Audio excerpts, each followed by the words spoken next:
Hey there, welcome to today's episode. Just want to start by wishing you all a very happy new year. Hope wherever you are in the world, whatever you celebrate, you've at least had some kind of break before the new year begins so that you can start kind of re-energized, full of enthusiasm and creativity. I know that's not always easy for some people, but hopefully you've had some kind of chance to do that. What I want to talk about in today's episode is just New Year's resolutions. It's what I want to do with the channel moving forward for 2025. Will be a chatty video. I know some people don't like those. Feel free to skip on by to the next beat making video, whatever it happens to be. But I just wanted to begin with, what we're going to do for 2025. 2024 was an interesting year. It was a good year because my daughter was born, big momentous occasion. First time becoming a father. Has more ups than it's had downs so far, I'm pleased to say. She's a really good kid, really good baby as far as babies go. She doesn't cry too much and all those kind of things, which I know it can be difficult to deal with when you're thrown into the world of parenting for the first time. But fingers crossed, may it stay that way. You never can tell. But that was a big occasion. In 2024, the other thing I want to talk about, though, was the gear, because it's the thing that kind of made my channel and at the same time kind of broke me a little bit, if I'm being honest. One, financially, it wasn't great because I'm not getting sent gear left, right, and center from companies. My channel isn't big enough. People haven't heard of me. Whatever it is, I haven't reached out to too many people about that. Polyend are the only company so far that sent me something. So shout out to Polyend. That was super nice. Really enjoyed messing around with the tracker and doing a few videos and stuff. But everything else, the Move, the P6, anything that was bought recently, going all the way back, was all bought with my own money. It's expensive. It's a bad addiction to have. I know a lot of YouTubers, when they're a certain level, all of that gear they're getting sent to them, it's just being sent, so it's free. So it doesn't hurt to have that extra gear because it's not doing anything to you financially. For me, that wasn't the case. And this isn't a sob story. That's, I'm still fortunate enough to have some spare income that I can go out and buy some of these things. But the big problem with it is that it's a distraction. It's a distraction away from getting things done. So my New Year's resolution is very simple. It is to make music and finish music, not just make music as in we do the beat making videos and then it ends there. It's got to be the beat making video, and then I have to make sure I take that idea and get that transferred and converted to something that can go onto Spotify or whatever it is. Sounds really simple, but in reality, for a lot of us, and I know that because throughout 2024, through DMs, emails, YouTube comments, people kept asking me, how do you finish music? How do you get it finished? And I gave out what I thought was really good advice, but then I realized that I wasn't taking that advice. My Spotify is terrible. Like, I thought 2024, I was going to fill up my Spotify and just, all new music, all new stuff. And I didn't do any of that. It's like, to be completely truthful, I just didn't. I got caught up in buying gear. And I'm not including things like the MPC 2500 because if you saw my last episode, that was a restoration video. That's like a completely different form of gas, if that's what you want to call it. But that's one that I enjoy. That's something that I get personally a lot of pleasure out of, taking the old gear, restoring it, and then, getting it working again. That's a whole different kind of pleasure. But the buying the Ableton Moves, the Roland P6s, all the stuff that I bought throughout 2024, I didn't need them. I really didn't need them. They're both great devices. This isn't about whether a device is good or it's bad. I said that at the end of 2024. My whole point, and I think the realization I was having at the end of 2024, was that the gear just is not important. I can make beats on this thing. It's 20 plus years old, or not 20 plus, but it's approaching 20 years old at least. Could make them on the SP Koala sampler. Doesn't matter. It's just whatever you enjoy using, and I want that to continue also for 2025. I don't want to spend money because I've got a baby now. My partner and I have both kind of made an agreement. She's doing the same thing. We're both just going to try and knuckle down and get our savings together, think more about the baby and her future and everything else. So it's time in, this new year, as we reinvent ourselves again and we clear house and gives you this great opportunity to kind of start again. That's what I want to do for 2025. I want to focus solely on my craft. It's going to be more beat making videos. The channel won't change too much, hopefully, because it's been growing steadily. And again, I'd like to thank everybody out there for getting me to now 15,000 subscribers. I never thought I'd get 1,000 subscribers, let alone 15,000. I know that's only small in comparison to some YouTubers, of course, and people got millions of subscribers. but it means a hell of a lot to me, personally, truly. It's something that means a lot to me. So I still want that to grow. I don't want to change the channel format too much, but I think it will be more back to the beat making and the crafts, less of the technical aspects.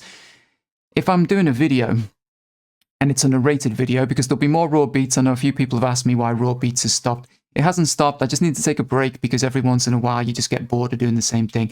But the raw beats will be back.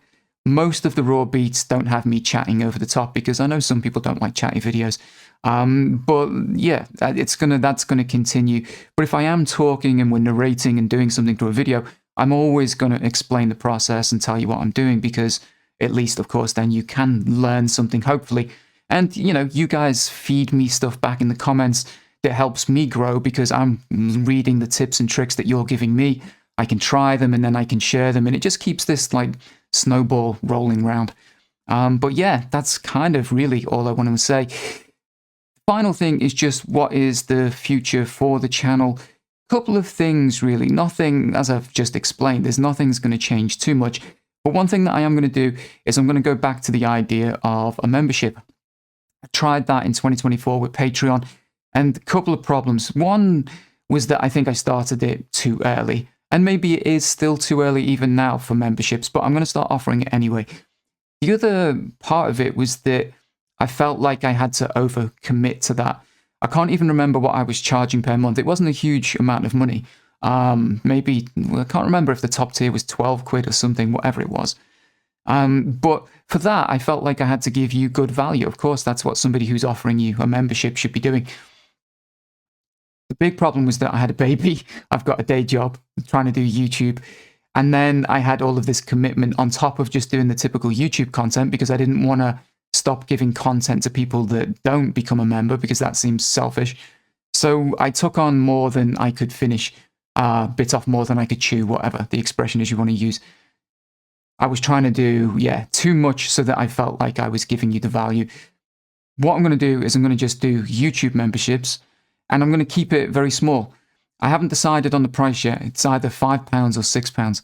The reason I'm deciding that is because YouTube takes 30% of that £5 or whatever it is.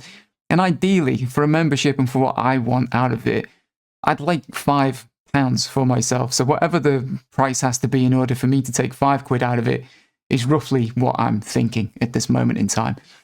Because I feel like a £5 membership each month, it's a low commitment for anybody that wants to be a member.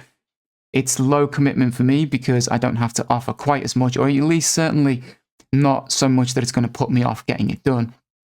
And my theory here at the moment is that I'm assuming the memberships are monthly.